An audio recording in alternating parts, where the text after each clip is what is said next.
Morning बच्चों, स्वागत है आप लोग का मेरे इस चैनल लर्नर्स क्लास 2.0 में।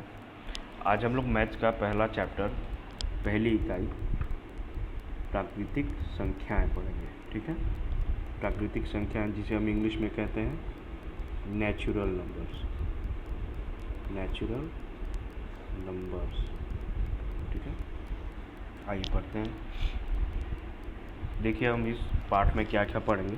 संख्या और संख्यांक में अंतर करना, 0 से लेकर 9 तक अंकों का प्रयोग तथा स्थानीय मान पद्धति से संख्याओं का निर्माण करना, प्राकृतिक संख्याएं, संख्या रेखा का ज्ञान तथा इस पर प्राकृतिक संख्याओं को दर्शाना, पूर्ववर्ती एवं उत्तरवर्ती संख्याओं का बोध। ठीक है, आइए पढ़ते हैं। आपने वस्तुओं को गिनना सीख लिया है, ज़रूर सीख लिया होगा। दैनिक जीवन के अनेक कार्यों में आपको गिनने की आवश्यकता पड़ती है। अपनी कक्षा के सहपाठियों की संख्या, जैसे कि हम जिस कक्षा में पढ़ते हैं उसमें कितने सहपाठी हैं हमारे, 25 या 30। क्रिकेट मैच में भारतीय टीम द्वारा बनाए गए रनों की संख्या। क्रिकेट हम लोग खेलते ही होंगे, आप लोगों ने भी खेला होगा, देखा भी होगा। उसमें बैट्समैन जितना रन बनाता है, एक बल्लेबाज, वो रनों की संख्या। या फिर गुल्ली डंडा हम लोगों ने खेला होगा, उसकी संख्या, कितना स्कोर हम लोगों ने गुल्ली डंडा में बनाया, वो। वार्षिक परीक्षा में प्राप्त कुल अंक आदि, जैसे हम लोग परीक्षा देते हैं तो उसमें अंक आते हैं ना। जैसे मान लीजिए 100 में से किसी को 80 आया, किसी को 60 आया, किसी को 55 आया। ये सारी चीज़ें क्या हैं? संख्याएं। इस प्रकार के अन्य भी अनेक क्रियाकलाप होते हैं जहां हमें गिनने की आवश्यकता पड़ती है। हम वस्तुओं को गिनने के लिए जिन संख्याओं का प्रयोग करते हैं उन्हें गिनती की संख्याएं कहते हैं। जैसे हमें 100 में से 80 नंबर आए तो ये क्या हो गया हम लोग के लिए? ये गिनने की संख्या हो गई। ठीक है, गिनती की संख्याओं को प्राकृतिक संख्याएं भी कहते हैं। ये सब चीज़ें, ये सारे नंबर्स हम लोग के लिए क्या हो गए? प्राकृतिक संख्याएं हो गई। ठीक है, जैसे यहाँ पे देखिए, यहाँ पे क्या लिखा हुआ है? 26, 26, 12, 12, 11, 11, 15, 15, 20, 20। इस इकाई का प्रारंभ हम प्राकृतिक संख्याओं को लिखने के लिए प्रयुक्त संकेतों की चर्चा से करेंगे और फिर प्राकृतिक संख्याओं की कुछ विशेषताएं को जानेंगे। संख्या और संख्यांक। निम्नांकित चित्रों का अवलोकन कीजिए। आइए देखते हैं चित्र में क्या क्या है। ये चित्र पहला है जिसमें सेब है। आइए गिनते हैं कितने सेब हैं। 1 सेब, 2, 3, 4। कुल कितने सेब हैं यहाँ पे? चित्र एक में 4 सेब। अब चित्र 2 में गेंदों की संख्याएं गिननी है। 1, 2, 3, 4। कुल कितने गेंद हैं चित्र 2 में? 4 गेंद। अब चित्र 3 में किताबों की संख्याएं गिनते हैं। 1, 2, 3, 4। कुल कितनी किताब हो गए? 4 किताब।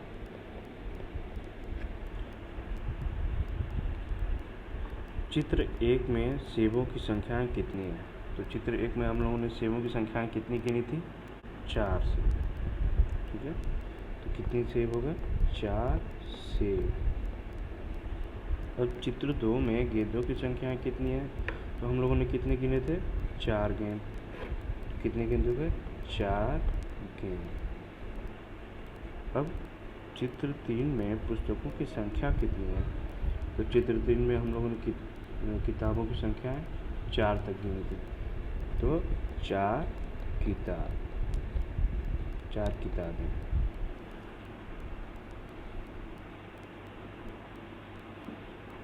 अब हम देखते हैं कि चित्रों में 4 वस्तुएं हैं। संख्या 4 को संकेत 4 द्वारा व्यक्त किया जाता है, जो एक संख्यांक है। इसी प्रकार संख्या 5 को संख्या 5 तथा संख्या 7 को संख्या 7 द्वारा व्यक्त करते हैं। तो बच्चों, जैसे हम लोगों ने यहाँ पर पढ़ा,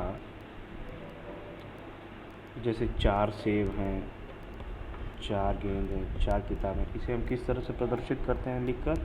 ये 4 हम लोग के लिए क्या हो गई? संख्यांक हो गए। किसी भी संख्या को लिखने का जो पहचान होता है उसे हम क्या कहते हैं? संख्यांक कहते हैं। ठीक है, चलिए। 0, 1, 2, 3, 4, 5, 6, 7, 8 और 9 संख्यांक हैं। इन संख्यांकों की सहायता से ही विभिन्न संख्याएं निरूपित की जाती हैं। मतलब कि बहुत तरीकों की संख्याओं को हम दर्शाते हैं। कितनी वस्तुएं हैं का जिससे बोध होता है उसे संख्या कहते हैं।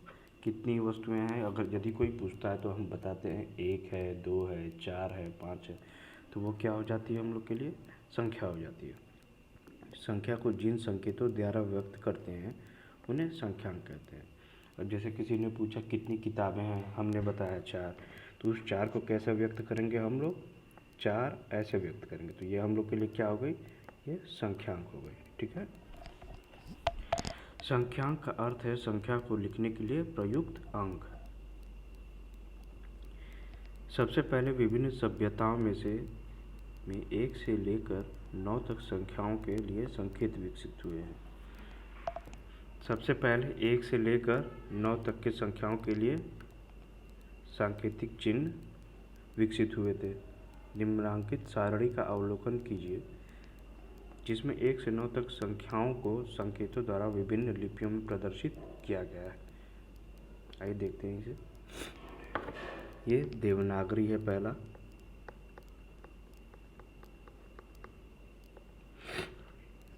ये दूसरा रोमन है। ये तीसरा क्या है? अरबी है। चौथा अंतर्राष्ट्रीय।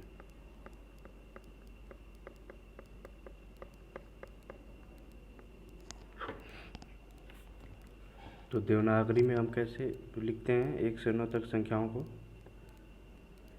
देवनागरी में हम लिखते हैं 1, 2, 3, 4,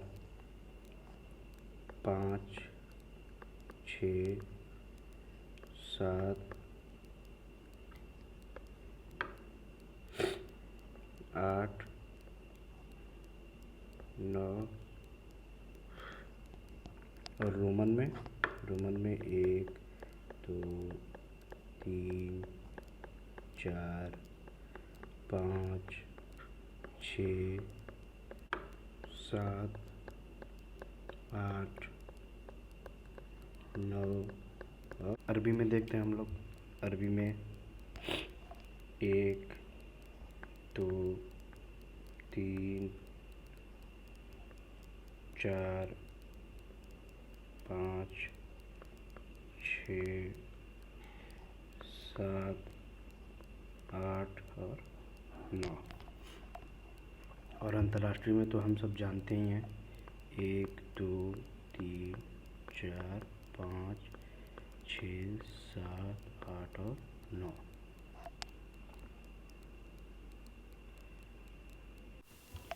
बाद में भारतीयों ने जब शून्य का आविष्कार किया तो इसकी सहायता से छोटी बड़ी हर प्रकार की संख्याओं को लिखना संभव हो सका। बाद में जब भारतीयों ने जब शून्य का आविष्कार किया, बच्चों क्या आप लोग को पता है कि शून्य का आविष्कार किसने किया था? ज़रा सोचिए आप लोग थोड़ा सा। चलिए मैं बताता हूँ। शून्य का आविष्कार आर्यभट्ट ने किया था।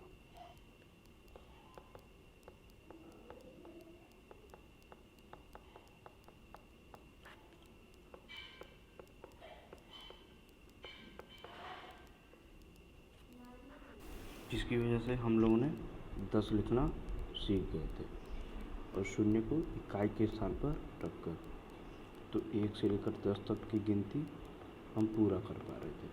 ठीक है। यहाँ हम देखते हैं कि संख्या को निरूपित करने वाला संकेत ही होता है। स्थानीय मान पद्धति से संख्याओं का निर्माण। पिछली कक्षाओं में हम संख्याओं को लिखना पढ़ना सीख चुके हैं। निम्नलिखित सारणी का अवलोकन कीजिए। आइए देखते हैं सारणी में क्या क्या है। संख्या 23 लिखा है, जिसमें क्या है? 23,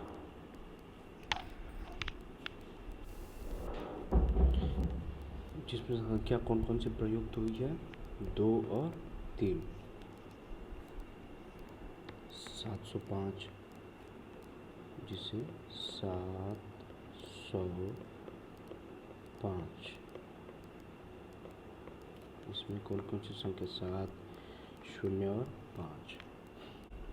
2512, 2512।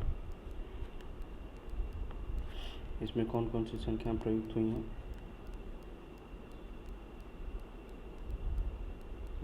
1, 2 और 5। 84,096, 84,096।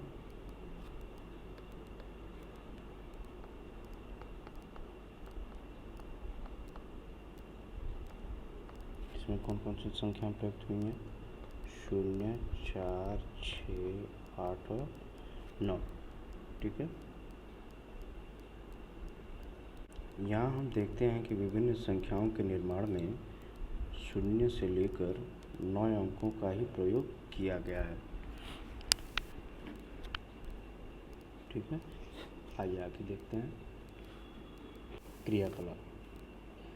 कागज के 3 कार्ड पर अलग अलग 3 अंक यथा 2, 3, 5 लिखिए। इन्हें विभिन्न प्रकार से निम्नवत रखकर 3 अंकों की संख्या बनाइए। आइए देखते हैं हम कौन कौन सी संख्या किस तरीके से बना सकते हैं। 2, 3 और 5 रख के। ठीक है, तो 2, 3, 5 रख के हम कितनी संख्या बनाएंगे? जैसे पहले 2, फिर 3, फिर 5, ये हो गया 235। 2, 5, 3, 253। 3, 2, 5, 325। 3, 5, 2, 352। 5, 3, 2, 532। 5, 2, 3, 523। तो कितनी संख्या हो गई? 1, 2, 3, 4, 5, 6। तो हम इन 3 संख्याओं से 6 संख्याओं का निर्माण कर सकते हैं एक साथ रख के। ठीक है, यहाँ हम देखते हैं कि इन कार्डों से 2, 3 तथा 5 से 3 अंकों की कुल संख्या 235, 253, 325, 352, 532 एवं 523 बनाई जा सकती है। इनमें सबसे बड़ी संख्या कौन है और सबसे छोटी? आइए देखते हैं। बच्चों, आप लोगों ने पढ़ा होगा कि यदि अंकों की संख्या समान है, जैसे यहाँ पे अंकों की संख्या 3 है, वो कौन कौन से हैं? 2, 3 और 5। तो सबसे बड़ी संख्या ज्ञात करने के लिए सबसे पहले हम सबसे बड़ी संख्या रखते हैं, फिर उससे छोटी, फिर उससे छोटी, यानी कि हम घटते क्रम में संख्याओं का क्रम रखते हैं ताकि हमें सबसे बड़ी संख्या प्राप्त हो। तो यहाँ पे सबसे बड़ी संख्या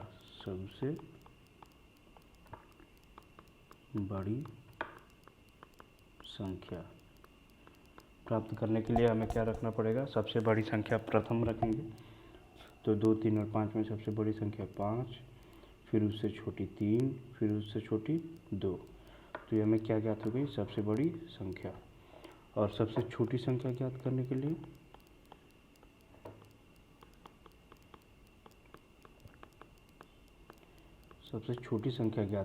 हम क्या करते हैं कि सबसे छोटी संख्या पहले रखते हैं, फिर उससे बड़ा, फिर उससे बड़ा, यानी कि सबसे छोटी संख्या ज्ञात करने के लिए हम संख्याओं को बढ़ते क्रम में लिखते हैं।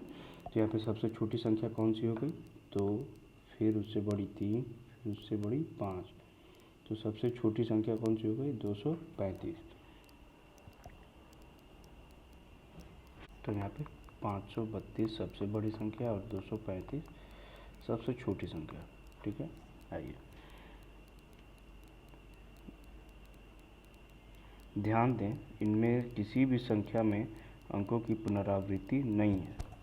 पुनरावृत्ति मतलब कि एक ही संख्या को एक से अधिक बार प्रयोग करना। तो यहाँ पे एक ही संख्या को एक से अधिक बार प्रयोग नहीं हुआ है। 5 भी सबसे बड़ी संख्या में 5 भी एक बार है, 3 भी एक बार है, 2 भी एक बार है। छोटी संख्या में 2 भी एक बार है, 3 भी एक बार है और 5 भी एक ही बार है। तो यहाँ पे संख्याओं की पुनरावृत्ति नहीं हुई है। अब देखिए, अंकों 4, 0 और 7 का प्रयोग कर 3 अंकों की कितनी संख्या बनाई जा सकती है? क्या 0, 47 3 अंकों की संख्या है? आइए देखते हैं हम लोग। तो बच्चों, हम लोग 4, 0 और 7 की अलग अलग संख्या बनाने की कोशिश करते हैं। आइए देखते हैं। सबसे पहले बड़ी संख्या हम बनाएं। तो मैंने क्या बताया था, सबसे बड़ी संख्या ज्ञात करने के लिए सबसे बड़ा अंक पहले लिखते हैं। तो यानी कि सबसे बड़ी संख्या 7, फिर उससे छोटी 4, उससे छोटी 0। ठीक है। अब अंकों का फेरबदल करते हैं इसमें। जैसे सबसे पहले 7, फिर 0, फिर 4।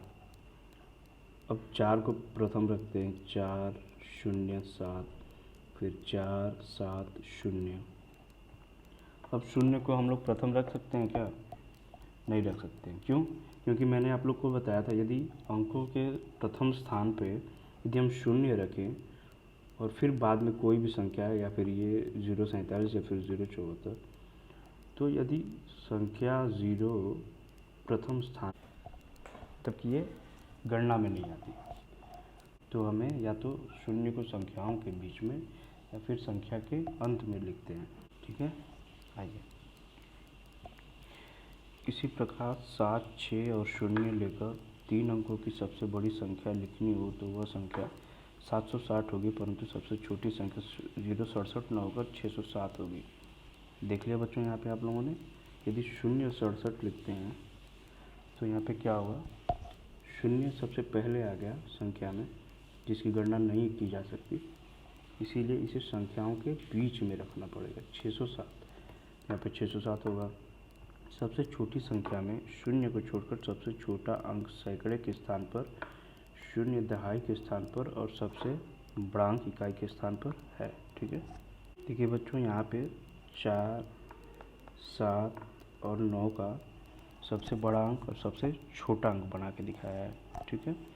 तो मैंने क्या बोला था, सबसे बड़ी संख्या ज्ञात करने के लिए में हम बड़े से छोटे क्रम में लिखते हैं, यानी कि अवरोही क्रम। अवरोही क्रम,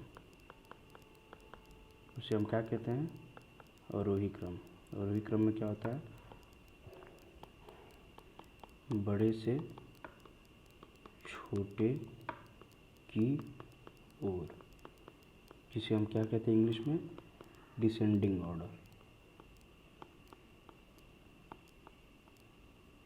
ठीक है। तो बड़े से छोटे की ओर कौन से कैसे लिखेंगे हम लोग? सबसे प्रथम में 9, फिर 7, फिर उससे छोटा 4। ये सबसे बड़ी संख्या ज्ञात हो गई। और सबसे छोटी संख्या ज्ञात करने के लिए हम छोटे से बड़े की ओर लिखते हैं, यानी कि उसे क्या कहेंगे? आरोही क्रम। आरोही क्रम। इसमें क्या होता है, छोटे से बड़े की ओर, जिसे हम इंग्लिश में क्या कहते हैं? Ascending order. ठीक है। छोटे से बड़े की ओर, यानी कि सबसे प्रथम में सबसे छोटी संख्या है यहाँ पे 4, फिर उससे बड़ी 7, फिर उससे बड़ी 9। तो ये सबसे छोटी संख्या हमको ज्ञात होगा। देखिए, सबसे छोटी संख्या ये रही, सबसे बड़ी संख्या ये रही। निष्कर्ष, सबसे छोटी संख्या प्राप्त करने के लिए शून्येतर, यानी कि 0 को छोड़कर अन्य सभी अंकों को बाईं ओर से आरोही क्रम, बढ़ते हुए क्रम में लिखा जाता है। 0 की दशा में बाएं से दूसरे स्थान पर 0 लिखा जाता है। मतलब कि यदि हमें सबसे छोटी संख्या ज्ञात करनी है और उस संख्या में 0 भी है एक अंक, तो हमें क्या करना पड़ेगा? हमें 0 को सबसे पहले न रखकर उसे दूसरे स्थान पर रखना पड़ेगा। जैसे कि हम कुछ संख्याएं लेते हैं, उसकी सबसे छोटी संख्या और सबसे बड़ी संख्या बनाने की कोशिश करते हैं। जैसे हमने लिया, मान लीजिए कि 0, फिर 4, फिर 7, फिर 9। ठीक है, ये संख्याएं हमने ली। अब इसे हम सबसे छोटी संख्या ज्ञात करने के करेंगे। तो सबसे छोटी संख्या ज्ञात करने के लिए मैंने क्या बताया था, सबसे छोटी संख्या को, इन अंकों में सबसे छोटी संख्या को हम पहले रखेंगे। तो इसमें सबसे छोटी संख्या 0 है, लेकिन 0 को पहले ना रखकर उसे हमेशा दूसरे स्थान पर रखेंगे। ठीक है, ठीक है। और फिर जो दूसरी सबसे छोटी संख्या होगी 0 के बाद, वो हम 0 से पहले रखेंगे। ठीक है, उसके बाद से फिर हम अपने ही क्रम में लिखेंगे 7, फिर 9। ये सबसे छोटी संख्या होगी। और सबसे बड़ी संख्या के लिए क्या बताया था मैंने, कि सबसे बड़ी संख्या पहले रहेगी। तो 9, 7, 4, 0। हमें 0 का ख्याल बस आरोही क्रम यानी सबसे छोटी संख्या का निर्माण करते वक्त ही रखना है। बड़ी संख्या में तो 0 हमेशा आखिर में ही आएगी। ठीक है, दिए गए अंकों को बाईं ओर से अवरोही क्रम यानी घटते हुए क्रम में लिखने पर सबसे बड़ी संख्या प्राप्त होती है। ठीक है, आइए उदाहरण 1, 5, 3, 8 में सभी अंकों का प्रयोग करके 4 अंकों की सबसे बड़ी एवं सबसे छोटी संख्या लिखिए। तो मैंने क्या बताया था, 4 अंकों की सबसे बड़ी संख्या अंक कौन कौन से हैं, 5, 3, 8, 1। तो 4 अंकों की सबसे बड़ी संख्या है, यानी कि अवरोही क्रम में, अवरोही क्रम यानी कि डिसेंडिंग ऑर्डर में लिखेंगे सबसे बड़ी संख्या ज्ञात करने के लिए। तो अवरोही क्रम यानी कि बड़े से छोटा, तो सबसे पहले बड़ा अंक 8, फिर उससे छोटा 5, फिर 3, फिर 1। देखिए 8, 5, 3 और 1। ठीक है, और सबसे छोटी संख्या ज्ञात करने के लिए देखिए, सबसे छोटी संख्या में आरोही क्रम में लिखे हैं। आरोही क्रम यानी कि सबसे पहले छोटा, फिर उससे बड़ा, फिर उससे बड़ा। तो क्या कौन सी संख्याएं थी, 8, 5, 3 और 1। तो सबसे छोटी संख्या हम पहले 1, फिर उससे बड़ी 3, फिर 5, फिर 8। देखिए यही संख्या हमें ज्ञात हो गई सबसे छोटी संख्या। ठीक है, चलिए उदाहरण 2, अंकों 2, 3 एवं 8 का प्रयोग करके 4 अंकों की सबसे बड़ी तथा सबसे छोटी संख्या ज्ञात कीजिए। पर यहाँ अंकों की संख्या कितनी है, 3 ही है, और हमें क्या कह रहा है कि 4 अंकों की सबसे बड़ी एवं 4 अंकों की सबसे छोटी संख्या ज्ञात करनी है। वो कैसे होगा, आइए देखते हैं हम लोग। अंक 3 ही हैं किंतु संख्या 4 अंकों की है। ठीक है, अतः 1000 एवं सैकड़े के स्थान पर 2, 3 और 8 में सबसे बड़ा अंक 8 प्रयुक्त होगा, अतः सबसे बड़ी संख्या 8832 होगी।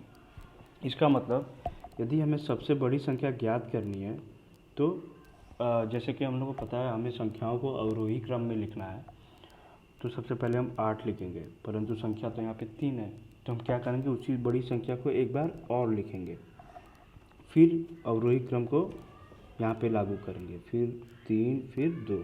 ठीक है, ये सबसे बड़ी संख्या हमें ज्ञात हो गई। और अब क्या लिखा है, पुनः 2, 3, 8 में सबसे छोटा अंक 2 है, 1000 तथा सैकड़े के स्थान पर प्रयुक्त होगा, अतः सबसे छोटी संख्या 2238। यानी कि सबसे छोटी संख्या ज्ञात करने के लिए हमें आरोही क्रम में संख्याओं को लिखना होगा। यानी कि आरोही क्रम यानी कि सबसे पहले सबसे छोटी संख्या, परंतु यहाँ पे संख्या तो 3 दी हुई है, सिर्फ 3 ही है, परंतु यहाँ पे संख्या तो सिर्फ 3 ही दी हुई है। तो हम क्या करेंगे, सबसे छोटी संख्या को 2 बार लिखेंगे, फिर उससे बड़ी संख्या, फिर उससे बड़ी संख्या। ये सबसे छोटी संख्या हमें ज्ञात होगी। ठीक है, आइए उदाहरण 3, अंक 2, 0, 5 और 0 लेकर 4 अंकों की सबसे बड़ी और सबसे छोटी संख्याओं का अंतर ज्ञात कीजिए। अंतर यानी कि माइनस करेंगे सबसे बड़ी संख्या में से सबसे छोटी संख्या को। तो सबसे बड़ी संख्या ज्ञात करने के लिए हमें क्या करना है, यहाँ पे संख्याओं को अवरोही क्रम में लिखना है। अवरोही क्रम में लिखेंगे अब 5, 2, 0, 0। ठीक है, अब सबसे छोटी संख्या ज्ञात करने के लिए एक नियम था 0 को लेकर, कि 0 को हम सबसे शुरू में नहीं रख सकते, उसको उसके बड़ी संख्या के बाद रखेंगे। तो 0 के बाद बड़ी संख्या कौन सी हो गई, 2, फिर उसके बाद 2 बार 0 दिया हुआ है, फिर 5। ठीक है, अब अंतर ज्ञात करने के लिए पूछा तो हम माइनस कर देंगे। तो हासिल लेकर ये इकाई स्थान पे 0 10 हो जाए, 10 में से 5 गया 5। अब यहाँ पे 9, तो 9 में से 0 गया 9, 1, 5 में से 2 गया 3, 3195। देखिए अंतर 5200 माइनस 2005 बराबर 3195। ठीक है। आइए सबसे बड़ी एवं सबसे छोटी संख्या। हम जानते हैं कि सबसे बड़ा अंक 9 है। हमने 1 से 9 की गिनती में यही जाना ना कि सबसे बड़ी संख्या 9 है। अतः एक अंक की सबसे बड़ी संख्या 9, एक अंक की सबसे छोटी संख्या 1, 2 अंकों की सबसे छोटी संख्या 9 + 1 10, 2 अंकों की सबसे बड़ी संख्या 99। ठीक है। 3 अंकों की सबसे छोटी संख्या, तो 3 अंक होने चाहिए और सबसे छोटी संख्या ज्ञात करनी है, तो 99 + 1 100। 3 अंकों की सबसे बड़ी संख्या, जिसमें हम क्या करेंगे, यदि सबसे बड़ी संख्या 3 अंकों की ज्ञात करनी है तो सबसे बड़ी संख्या को लिखेंगे। सबसे बड़ी संख्या 1 से 9 के बीच में कौन सी है, 9। और सबसे बड़ी संख्या हमें ज्ञात भी करनी है 3 अंकों में, तो इसी को हम 3 बार पुनरावृत्ति कर देंगे, तो ये होगी सबसे बड़ी संख्या। ठीक है। आइए इसी प्रकार 4 अंकों की सबसे छोटी संख्या 1000। सबसे छोटी संख्या 4 अंकों की कैसे लिखेंगे, 1 से 9 में सबसे छोटी संख्या 1 है, फिर उसके बाद से उससे छोटी संख्या हम 3 बार और लिखेंगे, ये सबसे छोटी संख्या ज्ञात हो गई। और सबसे बड़ी संख्या 9999। सबसे बड़ी संख्या 1 से 9 के बीच में सबसे बड़ी संख्या 9 हो गई, तो इसी को हम 3 बार और पुनरावृत्ति कर देंगे, ये सबसे बड़ी संख्या 4 अंकों की हो। ठीक है बच्चों, आज के लिए इतना ही रखते हैं, फिर कल पढ़ेंगे। तब तक के लिए मैं आप लोग को होमवर्क दे देता हूँ, आप लोग कोशिश कीजिएगा, बहुत आसान है, हो जाएगा। ठीक है। आइए पहला, 5 अंकों की सबसे बड़ी संख्या एवं सबसे छोटी संख्या का योग ज्ञात करिए। ठीक है। दूसरा, 0, 6, 3 और 4 में सबसे बड़ी संख्या एवं सबसे छोटी संख्या ज्ञात कर अंतर निकालें। ठीक है। और तीसरा, 7, 5, 3, 9, 8, 6, 2 को आरोही एवं अवरोही क्रम में लिखें। ठीक है। तो ये 3 होमवर्क बहुत आसान है, आप लोग कोशिश करेंगे तो हो जाएगा। ठीक है। बाकी कल मिलते हैं फिर, और अगर क्लास आपको अच्छा लगा हो तो लाइक और सब्सक्राइब ज़रूर कर लीजिएगा, और बताइएगा, और कुछ क्वेश्चंस होंगे तो ज़रूर पूछ लीजिएगा कमेंट बॉक्स में। धन्यवाद।